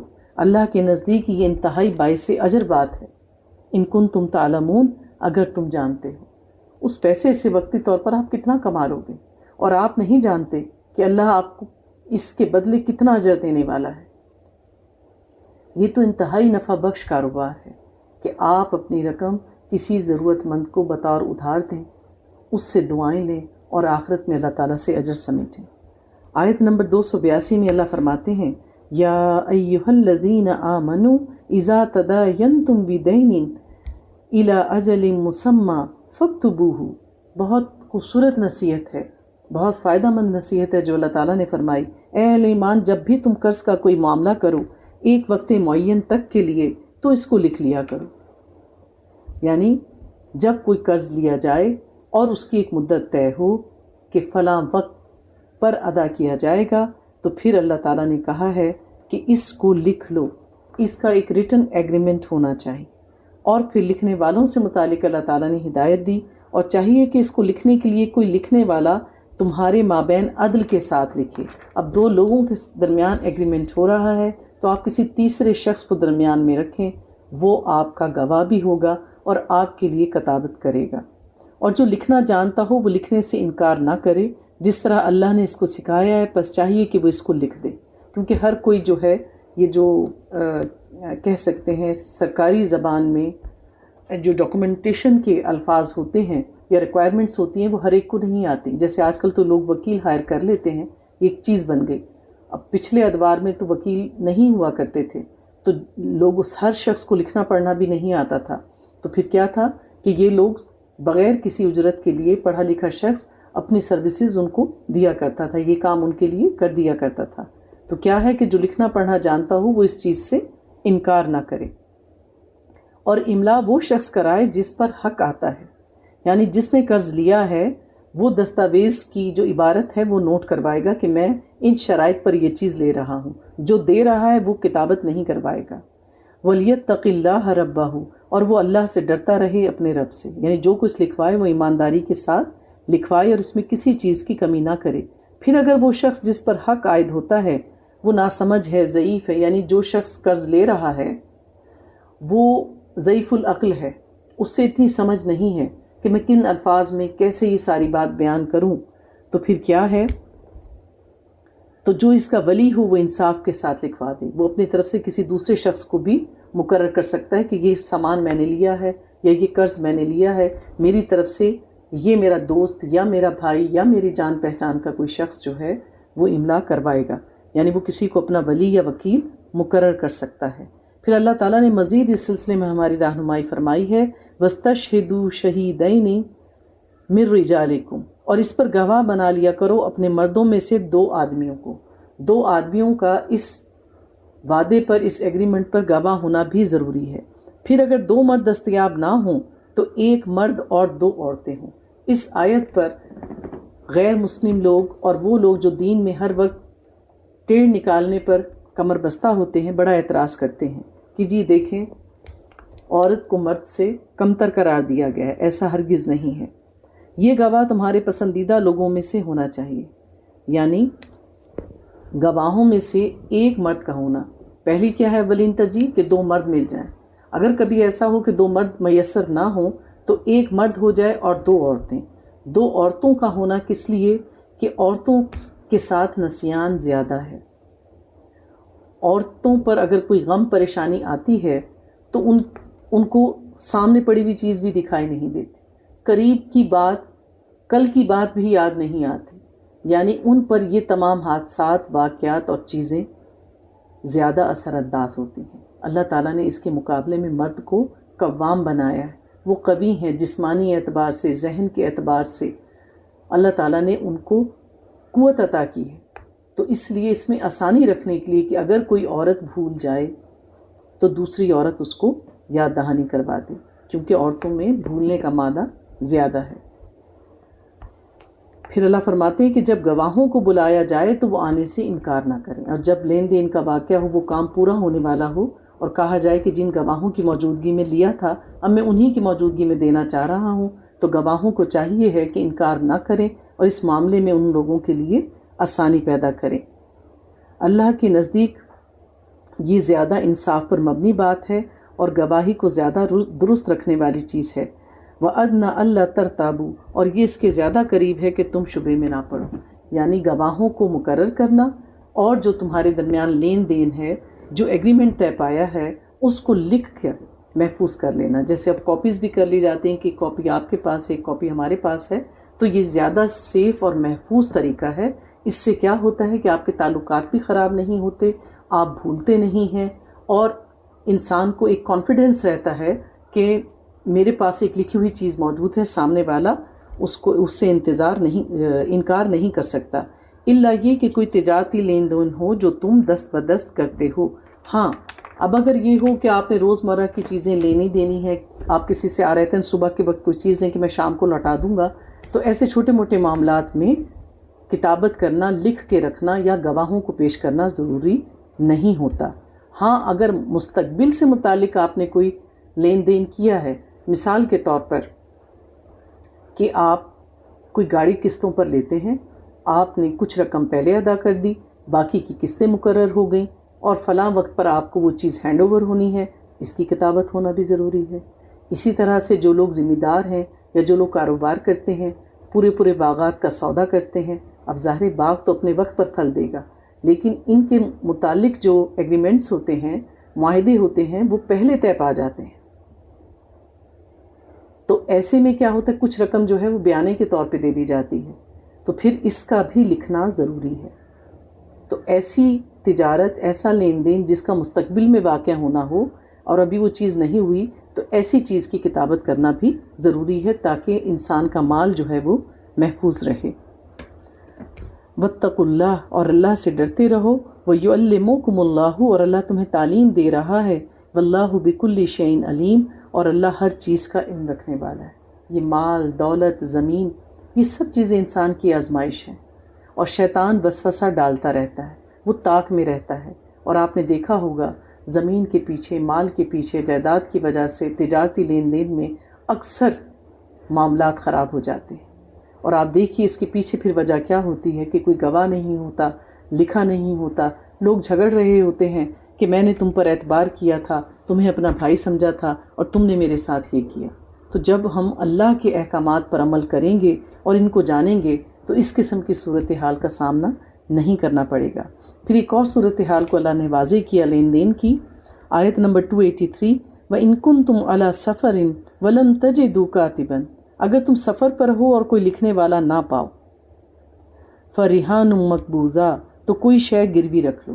کبھی کبھی سفر میں ایسی صورتحال پیش آ جاتی ہے کہ کسی کے پاس کوئی اہم چیز تھی، کھو گئی، یا کوئی معاملہ پیش آ گیا اور آپ کو کسی سے قرض لینا پڑ گیا، ساری رقم جو آپ کے پاس تھی وہ کہیں گر گئی، کھو گئی، کسی نے آپ سے چھین لی، کچھ بھی ہو سکتا ہے، تو آپ کو کسی سے قرض لینا پڑ گیا، لیکن آپ انجان شخص ہیں، آپ کو کوئی جانتا نہیں، کون آپ کی طرف سے گواہی دے گا یا آپ کی ذمہ داری لے گا؟ تو اس میں یہ بتایا گیا ہے کہ اگر اس صورت میں کہ آپ کو پیسے کی ضرورت ہے، آپ سفر میں ہیں، تو کوئی قیمتی چیز اگر آپ کے پاس ہے تو آپ اس کو رہن کے طور پر رکھوا دیں اور اپنی مطلوبہ رقم حاصل کر لیں، اور جب آپ اس کو واپس لوٹائیں اس کی رقم، تو اپنی وہ چیز واپس لے لیں۔ تو اللہ تعالیٰ کیا کہتے ہیں، فَلْيُؤَدِّ الَّذِي اؤْتُمِنَ أَمَانَتَهُ، تو جس کے پاس امانت رکھی گئی ہے اس کو چاہیے کہ وہ اس کی امانت واپس کر دے۔ اب دوسرے کو اللہ تاکید کر رہے ہیں کہ اگر اس کی چیز خوبصورت تھی، جتنی رقم اس نے مانگی اس کی چیز اس سے زیادہ قیمتی تھی، تو اس کی نیت بدل نہ جائے، اسے چاہیے کہ جب وہ اس کی رقم واپس کرے تو وہ اس کی چیز کو اس کو لوٹا دے۔ وَلْيَتَّقِ اللَّهَ رَبَّهُ، اور اللہ سے ڈرے جو اس کا رب ہے، اور گواہی کو چھپایا نہ کرو، اور جو کوئی گواہی کو چھپائے گا تو اس کا دل گناہگار ہے۔ وَاللَّهُ بِمَا تَعْمَلُونَ عَلِيمٌ، اور جو کچھ تم کر رہے ہو اللہ اس کو خوب جانتا ہے۔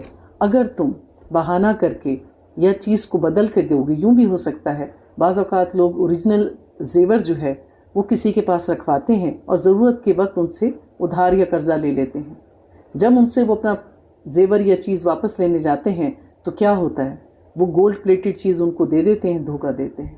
تو یہ دھوکے والی چیز کتنے عرصے چل جائے گی دنیا میں، اس لیے اللہ تعالیٰ نے کہا ہے کہ واتقوا اللہ، اللہ سے ڈرتے رہو۔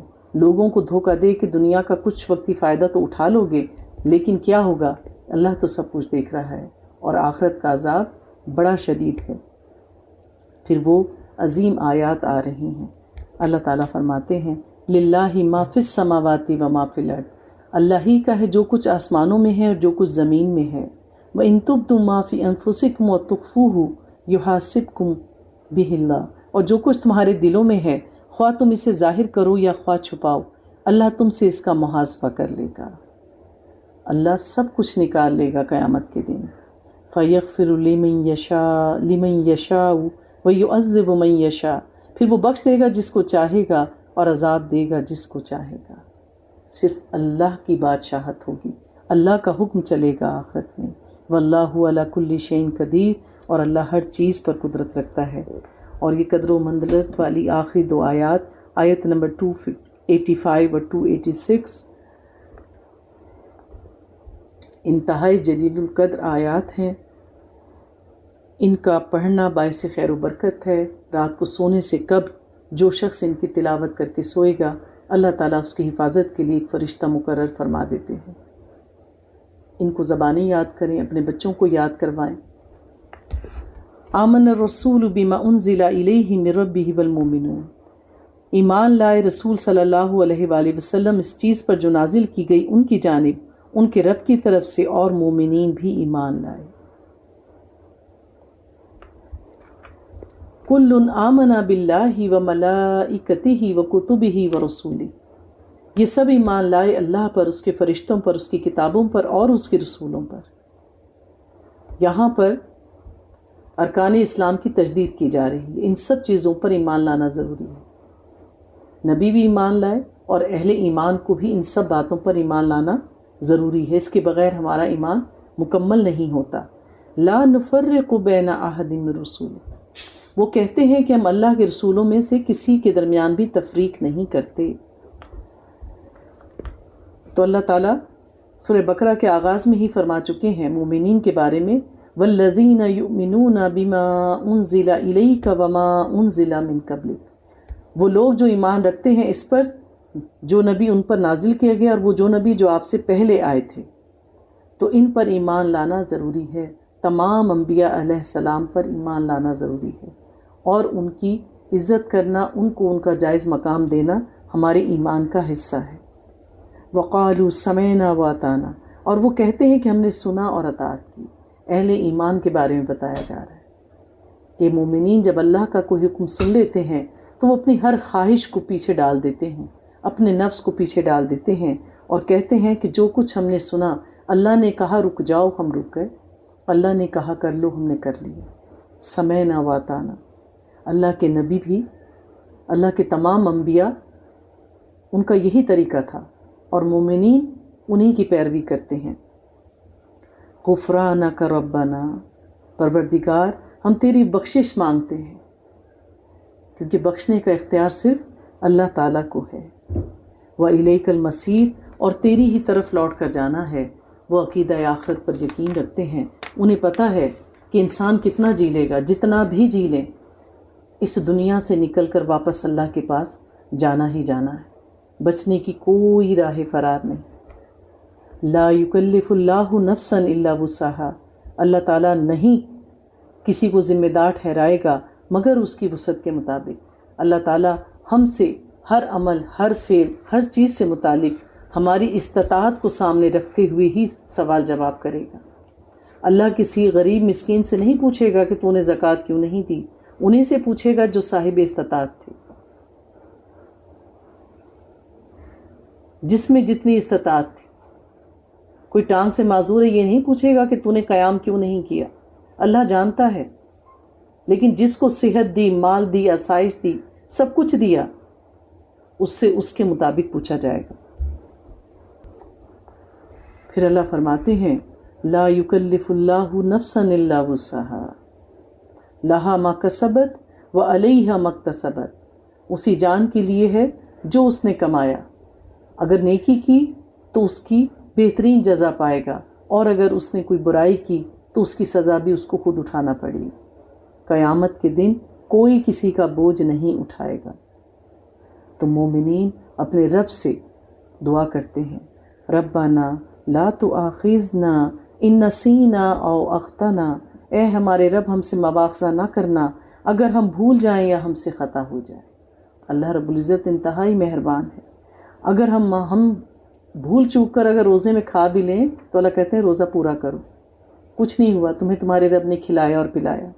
تو بھول چوک سے اگر کچھ ہو جائے تو معاف ہے۔ اسی طرح خطا ہو جائے، نہیں چاہتے تھے، پتہ تھا کہ یہ غلط ہے، پھر ہو گیا، معافی مانگ لی۔ لیکن اپنی نیکیوں پہ غرور نہ کریں، غلطی کو غلطی مانیں، گناہ کو گناہ تسلیم کریں، لغزش کو لغزش مانیں۔ جس نے اعتراف کیا وہیں سے معافی کی سیڑھی شروع ہو جاتی۔ پھر فرماتا ہے اللہ کا بندہ، ربنا ولا تحمل علینا اصرا کما حملتہ علی الذین من قبلنا، اے ہمارے رب ہم پر ایسا بوجھ نہ ڈالنا جیسا تو نے ان لوگوں پر ڈالا تھا جو ہم سے پہلے تھے۔ یہود و نصارہ پر اللہ تعالیٰ نے ان کی شریعتیں سخت رکھیں، انہوں نے اللہ تعالیٰ کی نافرمانی کی، اللہ تعالیٰ نے ان پر طرح طرح کے عذاب بھیجے۔ اللہ تعالیٰ ہم سے آسان معاملہ کرنا، ہم سے درگزر کر دینا۔ اللہ تعالیٰ نے شریعت محمدی میں بہت آسانی رکھی ہے، ہر طرح کی آسانی رکھی ہے۔ ربنا ولا تحملنا ما لا طاقت لنا بہ، اے ہمارے رب ہم پر وہ بوجھ نہ ڈالنا جس کی ہم میں طاقت نہ ہو۔ ہمیشہ رب سے پناہ مانگنی چاہیے۔ آپ کے پاس کتنی ہی استطاعت ہو، آپ کتنی ہی سہولت میں رہ رہے ہیں، اللہ کی پکڑ سے ڈرتے رہیں، اللہ سے آسانی مانگیں، ہمیشہ اللہ تعالیٰ سے آسانی مانگیں۔ اللہم انک عفو تحب العفو فاعف عنی، اللہم انک عفو تحب العفو فاعف عنا، اللہم یسر لی امری، اللہم یسر لی امری، اللہم یسر لی امری۔ تو اللہ تعالیٰ سے ہمیشہ اپنی عاجزی کا اظہار کرنا چاہیے۔ پھر اللہ کا بندہ کہتا ہے وغفر لنا، اور ہمیں بخشتا رہے، اے اللہ تو نہیں بخشے گا تو ہم کہاں جائیں گے، ہماری مغفرت فرما دینا، ہمارے عیبوں پہ پردہ ڈال دینا آخرت میں بھی جیسا کہ تو نے دنیا میں ڈال رکھا ہے۔ ورحمنا، اور ہم پر رحم فرما۔ اللہ تعالیٰ کیا کہتے ہیں، تم دنیا والوں پہ رحم کرو، اوپر والا آخرت میں تم پر رحم کرے گا۔ جب کوئی آپ کے ساتھ زیادتی کرے اور آپ کی دل آزاری کا سبب بنے، آپ کو نقصان پہنچائے، تو کوشش کریں، اپنا دل بڑا کریں کہ آپ اس سے درگزر کر دیں، اس کو معاف کر دیں، اس پہ رحم کھائیں، جبکہ آپ اس سے بدلہ لے سکتے ہوں، یہ سوچ کر کہ اوپر والا مجھ پر رحم کر دے گا۔ انت مولانا، تو ہمارا مولا ہے، ہم تجھ سے یہ سب امیدیں کیوں رکھ رہے ہیں؟ کیونکہ تو ہی ہمارا مالک ہے، والی ہے، وارث ہے، دوست ہے۔ ایاک نعبد و ایاک نستعین، ہم تیری عبادت کرتے ہیں اس لیے ہم تجھ سے مدد مانگ رہے ہیں۔ فانصرنا علی القوم الکافرین، پس ہماری مدد فرما کافروں کے مقابلے میں۔ اے اللہ ہم کمزور ہیں، دشمن ہم سے طاقتور ہے، ہر وقت ہاتھ لگائے ہوئے ہیں۔ اے اللہ تو ہماری مدد کر تاکہ ہم ان شیاطین پر اور ان باطل قوتوں پر فتح یاب ہوں۔ بے شک اللہ کی مدد ہی بہترین مدد ہے، اور جس کا ساتھی اللہ ہو اس کو شکست دینے والا کوئی بھی نہیں۔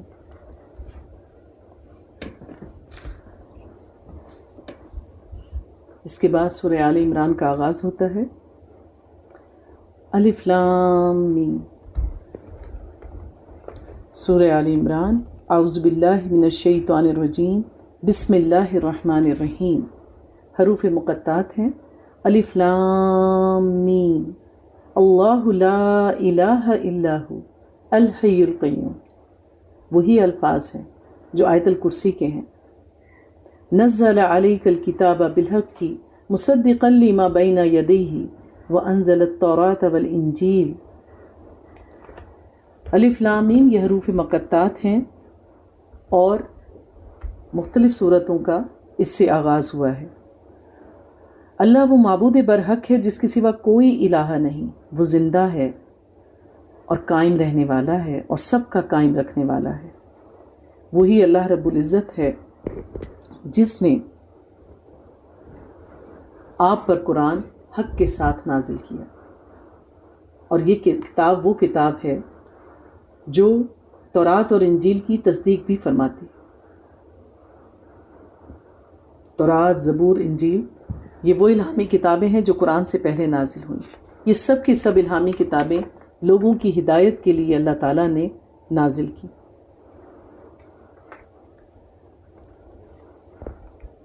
اللہ تعالیٰ ہمارے دلوں کے حال کو جاننے والا ہے۔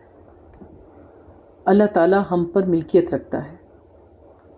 اللہ کا بندہ ہر حال میں اللہ سے ڈرتا رہتا ہے، اور اللہ کی مدد اس کو ہر کام میں چاہیے ہوتی، اللہ سے ہدایت مانگتا ہے۔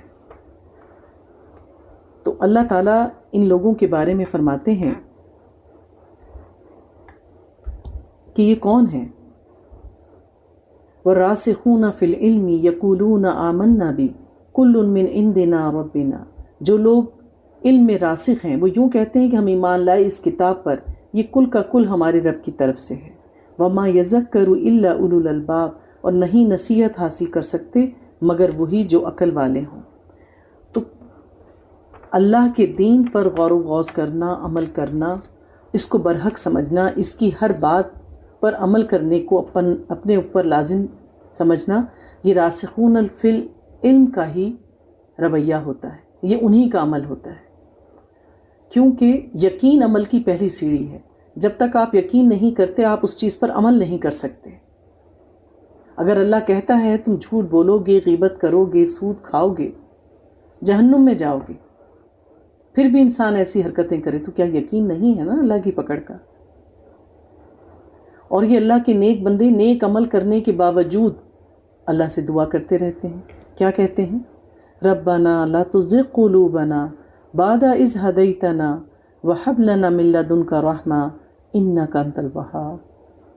اے ہمارے رب، ہمارے دلوں کو ٹیڑھا ہونے سے بچا اس کے بعد کہ تو نے ہمیں ہدایت دے دی، اور ہمیں تو خاص اپنے خزانے فضل سے رحمت عطا فرما، یقیناً تو ہی سب کچھ عطا کرنے والا ہے۔ کیونکہ مومن کا دل اللہ کی 2 انگلیوں کے درمیان ہے، وہ اس کو الٹتا پلٹتا رہتا ہے، اس لیے کبھی بھی اپنی نیکیوں پر اترانا نہیں چاہیے۔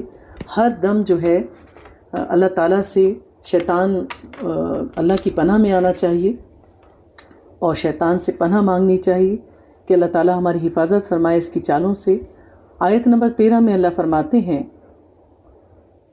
قد کان لکم آیات فی فیئتین تقاتا، تمہارے لیے ایک نشانی آ چکی ہے ان دونوں گروہوں میں جنہوں نے آپس میں جنگ کی۔ یہاں پہ غزوہ بدر کے بارے میں بیان کیا جا رہا ہے، دین اسلام کے آغاز کا پہلا عظیم معرکہ، جس میں اللہ تعالیٰ نے اپنے وعدے کو سچ کر کے دکھایا، مسلمانوں کی فرشتوں کے جھنڈ سے مدد کی، لشکر کے لشکر آسمان سے اتارے۔ تو بدر کی جنگ میں مسلمان ایک طرف تھے اور دوسرے طرف مشرکین مکہ تھے، تو اللہ تعالیٰ انہی کے بارے میں بتا رہے ہیں۔ اللہ تعالیٰ فرماتے ہیں کہ وہ انہیں دیکھ رہے تھے اپنی آنکھوں سے کہ وہ ان سے دگنے ہیں۔ یہ اللہ تعالیٰ کا ایک معجزہ تھا۔ کہا جاتا ہے کہ اللہ تعالیٰ نے ان کے دل میں، کفار کے دل میں مسلمانوں کا ایسا روب ڈال دیا کہ انہیں نظر آ رہا تھا کہ مسلمان ہم سے زیادہ ہیں، اور اللہ تعالیٰ تائید فرماتا ہے اپنی نصرت کی جس کے لیے وہ چاہتا ہے۔ ان فی ذلک لعبرۃ لأولی الابصار، اس میں یقیناً ایک عبرت ہے آنکھیں رکھنے والوں کے لیے۔ 1000 سے زیادہ لشکر، ہر طرح کے اوزاروں سے تیاری کیے ہوئے، اور یہاں بیشتر مسلمان نہتے تھے، پیدل تھے، سواری تک نہیں تھی، پر اللہ کی مدد آئی۔ تو پھر مومن جو ہے وہ اپنے ایمان کے زور پہ لڑتا ہے، اسباب کے زور پہ نہیں لڑتا۔ اسباب ضرور ہیں اختیار کرنا، تیاری رکھنی چاہیے، لیکن توکل اللہ پر کرنا چاہیے۔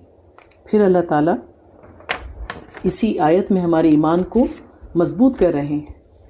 آیت نمبر 18 میں اللہ فرماتے ہیں شاہد اللہ انہ لا الہ الا ہو والملائکۃ واولو العلم، اللہ خود گواہ ہے اس کے لیے کہ اس کے سوا کوئی معبود نہیں۔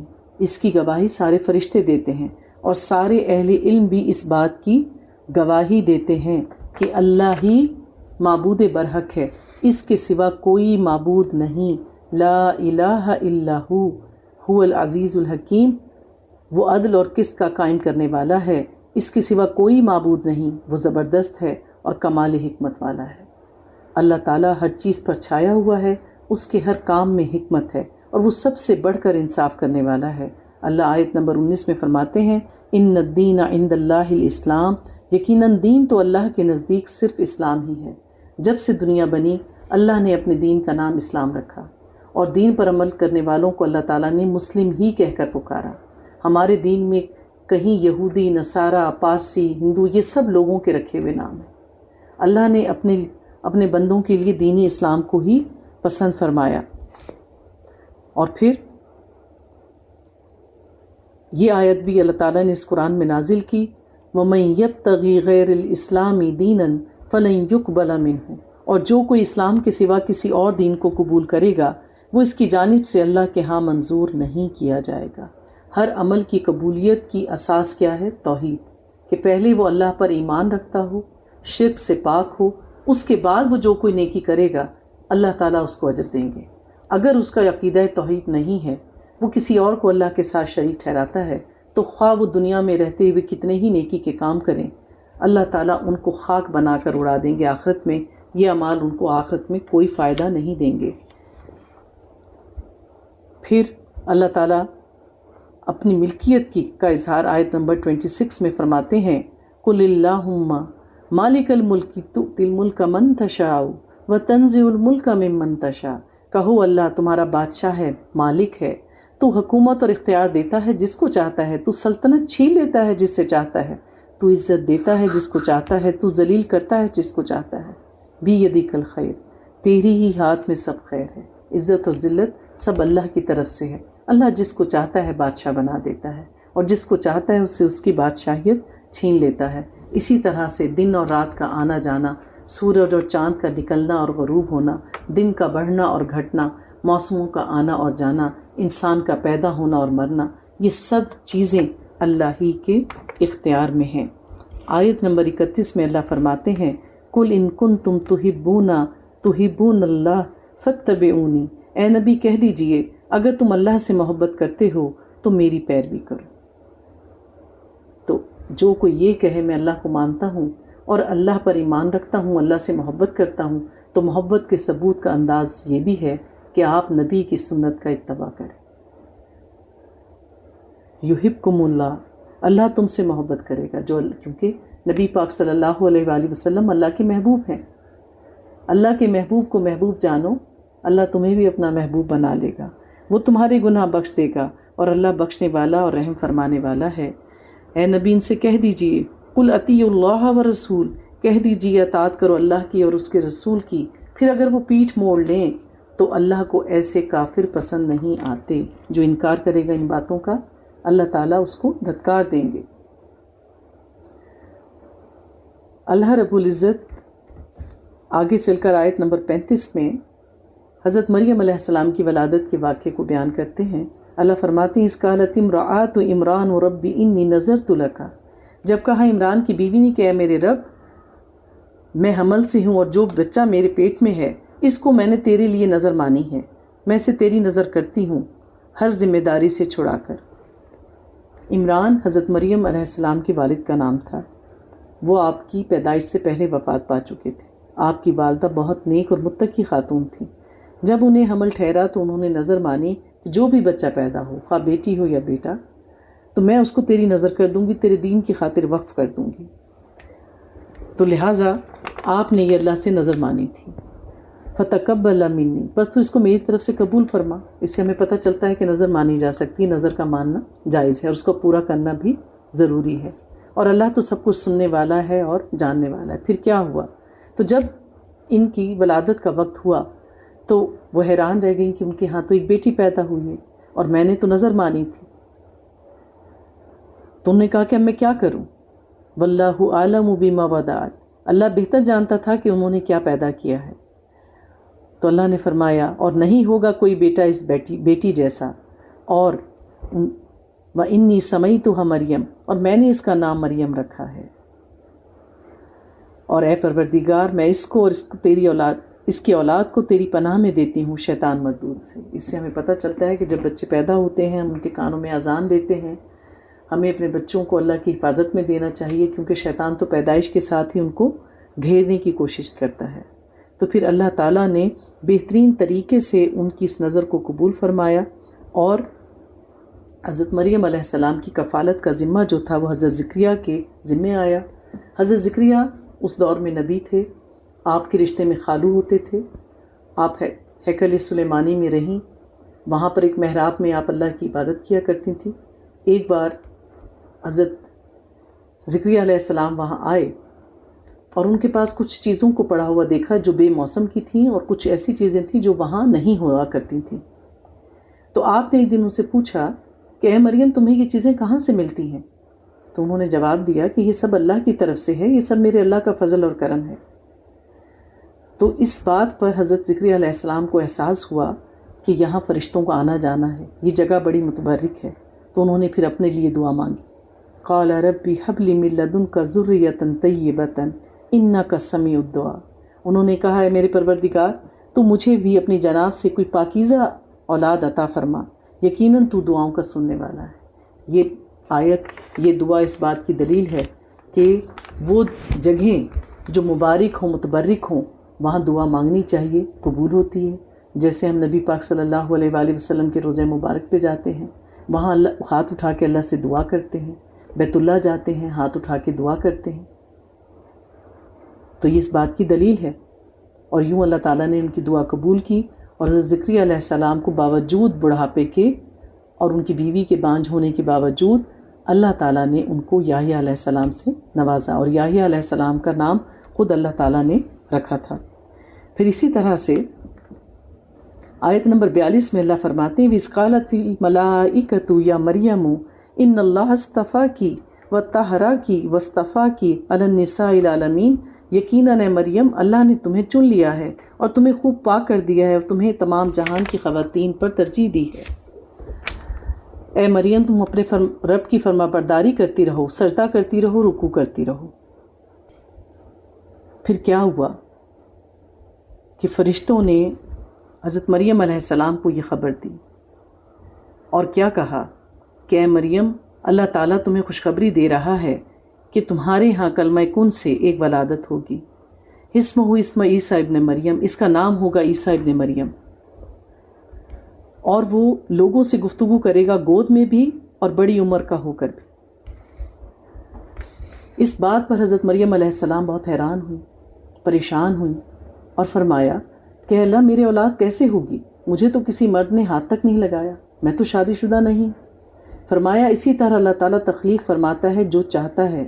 اذا قضى امرا فانما يقول له كن فيكون. جب وہ کسی بھی کام کے کسی امر کا فیصلہ کرتا ہے تو وہ کہتا ہے کہ ہو جا، وہ ہو جاتی ہے. یوں اللہ تعالیٰ نے کلمہ کن سے حضرت عیسیٰ علیہ السلام کو پیدا کیا اور رہتی دنیا تک کے لوگوں کے لیے ایک نشانی بنا دیا. پھر کیا ہوا؟ آیت نمبر 54 میں اللہ فرماتے ہیں وَمَكَرُوا وَمَكَرَ اللَّهُ. انہوں نے بھی چالیں چلی اور اللہ نے بھی چال چلی.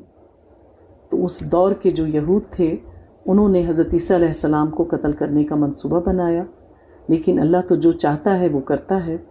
اور ان میں سے ایک غدار حواری تھا جس نے آپ کی مخبری کی، اور اللہ تعالیٰ نے اس کو سزا اس شکل میں دی کہ اس کی شکل پر حضرت عیسیٰ علیہ السلام کی شکل کی شبیہ ڈال دی. جب حکومت کے ہرکارے آپ کو پکڑنے کے لیے آئے تو انہیں اس غدار کی شکل جو تھی وہ حضرت عیسیٰ کی شکل لگی اور انہوں نے ان کو پکڑ لیا، جبکہ اللہ تعالیٰ نے آسمان سے فرشتے نازل کیے اور وہ حضرت عیسیٰ علیہ السلام کو زندہ و سلامت اوپر اٹھا کے لے گئے. واللہ خیر الماکرین. اور اللہ تعالیٰ بہترین چال چلنے والا ہے. تو اللہ تعالیٰ جیسا چاہتا ہے ویسا کرتا ہے، کیونکہ اللہ تعالیٰ نے اس آیت نمبر 55 میں فرمایا اذ قال اللہ یا عیسیٰ انا متوفیک ورافعوک الیہ. یاد کرو جب اللہ نے کہا اے عیسیٰ اب میں تمہیں لے جانے والا ہوں، اپنی طرف اٹھا لینے والا ہوں. آپ کو جسم اور روح کی سلامتی کے ساتھ اوپر اٹھایا گیا. جس وقت آپ کو آسمانوں پر اٹھایا گیا اس وقت آپ کی عمر تقریباً 33 برس تھی، اور تقریباً 2000 ہونے والے ہیں، 2000 سال اس بات کو گزرنے والے ہیں. آپ دوبارہ سے اس دنیا میں تشریف لے کر آئیں گے، آپ اپنی بقیہ زندگی گزاریں گے اور دجال کے فتنے کا خاتمہ کریں گے، دین اسلام کو تمام ادیان پہ غالب کریں گے. اور یہی باتیں اللہ تعالیٰ نے ہمیں قرآن میں بتائی ہیں اور ہمیں اس پر کامل یقین ہے. پھر اللہ تعالیٰ آیت نمبر 64 میں فرماتے ہیں قُلْ يَا أَهْلَ الْكِتَابِ تَعَالَوْا إِلَىٰ قَلَمَةٍ سَوَاءٍ بَيْنَنَا وَبَيْنَكُمْ. اے نبی صلی اللہ علیہ وآلہ وسلم کہہ دیجئے اے اہل کتاب آؤ ایسی بات کی طرف جو ہمارے اور تمہارے درمیان بالکل برابر ہے. اللہ نعبد الا اللہ، کہ ہم اللہ کے سوا کسی کی بندگی نہیں کریں گے، اس کے ساتھ کسی چیز کو شریک نہیں ٹھہرائیں گے، اور نہ ہم میں سے کوئی ایک دوسرے کو اللہ کے سوا رب جانے گا. یعنی ہمیں چاہیے ہے کہ ہم غیر مسلموں کو کلمہ حق کی طرف بلائیں، ایک اللہ کی عبادت کی طرف لائیں، اور خود بھی ایک اللہ کی عبادت کریں. یہ ہمارا دینی فریضہ ہے. آیت نمبر 77 میں اللہ فرماتے ہیں ان الذین یشترون بعہد اللہ وایمانہم ثمنا قلیلا اولئک لا خلاق لہم فی الآخرہ. یقیناً وہ لوگ جو اللہ تعالیٰ کے عہد اور اپنی قسموں کو فروخت کرتے ہیں حقیر سی قیمت کے بدلے، یہ وہ لوگ ہیں جن کے لیے کوئی حصہ نہیں ہے آخرت میں، اور نہ اللہ ان سے کلام کرے گا اور نہ ان کی طرف نگاہ کرے گا قیامت کے دن، نہ وہ ان کو پاک کرے گا. وَلَهُمْ عَذَابٌ علیم، اور ان کے لیے دردناک عذاب ہے. تو جو لوگ اللہ سے کیے ہوئے وعدے کو پورا نہیں کرتے، جو ان کی کتابوں میں اللہ تعالیٰ نے حقیقت بیان کی تھی قرآن کی اور نبی کی، انہوں نے اس کو چھپایا اور لوگوں کی رضا اور دنیا کے فائدے کی خاطر انہوں نے غلط بیانی سے کام لیا، تو اللہ نے ان کے لیے عذاب آخرت تیار کر رکھا ہے. اللہ تعالیٰ فرماتے ہیں ما کان لبشر ان یؤتیہ اللہ الکتاب والحکم والنبوۃ ولکن کونوا ربانیین بما کنتم تعلمون الکتاب وبما کنتم تدرسون. کسی انسان کے شایان شان نہیں کہ اللہ تعالیٰ تو اس کو کتاب، حکمت اور نبوت عطا فرمائے، پھر وہ لوگوں سے کہنے لگے کہ میرے بندے بن جاؤ اور اللہ کو چھوڑ دو، بلکہ وہ تو یہی دعوت دے گا کہ اللہ والے بن جاؤ، اس وجہ سے کہ تم لوگوں کو کتاب کی تعلیم دیتے ہو اور تم خود بھی اس سے پڑھتے ہو. جو لوگ اللہ کے بندے ہیں، اللہ کے انبیاء، وہ لوگوں کو اللہ کے ساتھ جوڑتے تھے، اپنی ذات کے ساتھ نہیں جوڑتے تھے. جو دین والے ہیں ان کا کام بھی یہی ہے کہ اللہ کی کتاب کی تعلیم دیں، سنت کی تعلیم دیں، احادیث کی تعلیم دیں، خود عمل کر کے دکھائیں، لوگوں کو اپنا گرویدہ نہ بنائیں، لوگوں کو اللہ کے ساتھ جوڑیں، اللہ کی کتاب کے ساتھ جوڑیں، نبی کی سنت کے ساتھ جوڑیں. آیت نمبر 80 اللہ تعالیٰ فرماتے ہیں وَلَا يَأْمُرُكُمْ أَن تَتَّخِذُوا الْمَلَائِكَةَ وَالنَّبِيِّينَ أَرْبَابًا، اور نہ کبھی وہ تمہیں اس بات کا حکم دے گا کہ تم فرشتوں اور انبیاء کو رب بنا لو. تو اللہ والے جو ہیں وہ ایک اللہ کو خدا مانتے ہیں، ذاتیات میں نہیں پڑھتے. تو جو کوئی ایسا کرے گا تو کیا وہ تمہیں کفر کا حکم دے گا اس کے بعد کہ تم مسلم ہو چکے ہو؟ تو کسی بھی دین والے شخص کا یہ کام نہیں ہے کہ وہ لوگوں کو اپنی ذات کے ساتھ جوڑے اور لوگوں کو اللہ کے دین سے گمراہ کرے. آیت نمبر 90 میں اللہ فرماتے ہیں ان الذین کفروا بعد ایمانہم ثم ازدادوا کفرا، بے شک جن لوگوں نے کفر کیا اپنے ایمان کے بعد پھر وہ اپنے کفر میں بڑھتے چلے گئے، ان کی توبہ کبھی قبول نہیں ہوگی اور وہ تو یقیناً گمراہوں میں سے ہیں. اللہ فرماتے ہیں ان الذین کفروا وماتوا وہم کفار، یقیناً وہ لوگ جنہوں نے کفر کیا اور وہ مر گئے اسی حال میں کہ وہ کافر تھے. فَلَن يُقْبَلَ مِنْ أَحْدِهِمْ مِلْءُ الْأَرْضِ ذَهَبًا وَلَوِ افْتَدَىٰ بِهِ، تو ان میں سے کسی سے زمین کی مقدار کے برابر سونا بھی فدیے میں قبول نہیں کیا جائے گا اگر وہ پیش کر سکے. أُولَٰئِكَ لَهُمْ عَذَابٌ أَلِيمٌ وَمَا لَهُم مِّن نَّاصِرِينَ، یہ وہ لوگ ہیں جن کے لیے دردناک عذاب ہے اور نہیں ہوں گے ان کے لیے کوئی مدد کرنے والے. تو جب تک انسان کی زندگی کی مہلت ہے اسے چاہیے ہے کہ وہ اپنا رخ صحیح کر لے، توحید کو اپنا لے اور اپنے دل میں اللہ کی محبت اور وحدانیت کو جگہ دے دے. جب تک موت کا فرشتہ نظر نہیں آتا ان کے پاس مہلت ہے. لیکن جو کوئی اس حال میں اس دنیا سے گیا کہ وہ اللہ کے ساتھ کسی کو شریک ٹھہراتا تھا، وہ کافر تھا، تو پھر قیامت کے دن خواہ وہ 2 وادیاں بھر کے سونے کی فدیے کے طور پہ دے، اس سے کوئی فدیہ قبول نہیں کیا جائے گا، اس کے حق میں کوئی سفارش قبول نہیں کی جائے گی. اللہ تعالیٰ ہمارے ایمان کی حفاظت فرمائے اور ہمیں دین اسلام میں استقامت نصیب فرمائے. سبحانک اللہم نشہد ان لا الہ الا انت نستغفرک و اتوب الیک.